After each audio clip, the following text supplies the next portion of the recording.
Hi, I am Eileen McDonald of Fairy Sleep Mother, and I have decided to just put together a really quick video to share my top sleep tips with you. So tip number one is to create a sleep friendly environment. So an environment that is going to be conducive to sleep. Now this can be a bit conflicting, and I know that the traditional logical advice might be keep the room bright when your child is having daytime sleep, because then they get mixed up with night and day. And I get that. That's the advice that my mum gave me when I had the boys, but it was totally wrong. So mum, you're sacked.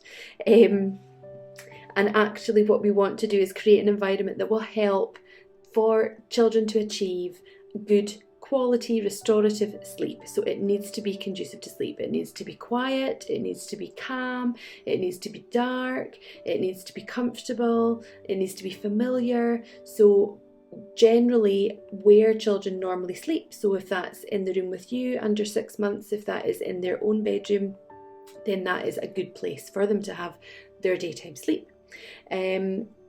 Tip number two is to avoid overtiredness. Overtiredness is the root of all evil when it comes to sleep, and whether children are lacking in sleep during the night or during the day, this is going to catch up with them somewhere in their routine, and it is going to have a knock-on effect. Whether that means you start to see frequent wakings in the night, whether that means you start to see really early starts to the day, or battles trying to get them to bed with lots of resistance and protests, and things are just really, really difficult.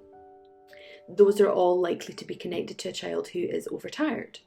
So it's really important for you to know how much sleep your child needs, how long they need to be awake for, what time bedtime should be. So make sure that you feel confident about all of those things in order to help avoid the dreaded overtiredness.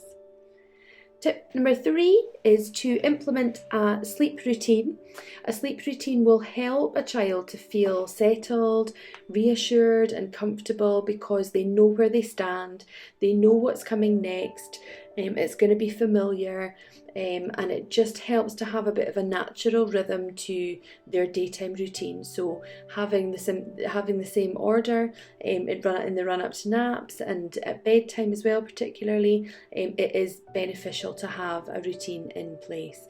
And as early as 4 months is usually the point at which I would recommend that this is going to be achievable.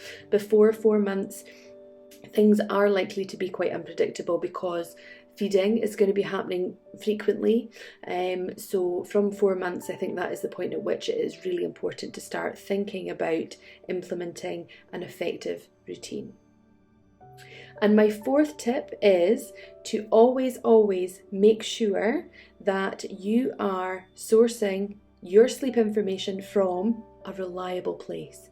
I've worked with so many families who have come to me after having put out money elsewhere with other companies, with other sleep consultants, and they haven't managed to get where they need to. Also, families invest a lot of time using Google and trying to find solutions themselves without having to invest in the support of a specialist. And what happens with that is, because the information that's out there is so generalised, so contradicting and so non-specific to your sleep challenges, it's going to be really difficult for you to find something that is actually going to help you to get where you need to get with your sleep goals.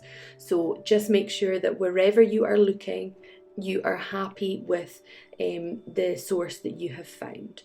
So I hope that that's been helpful, and thank you so much for watching. Bye.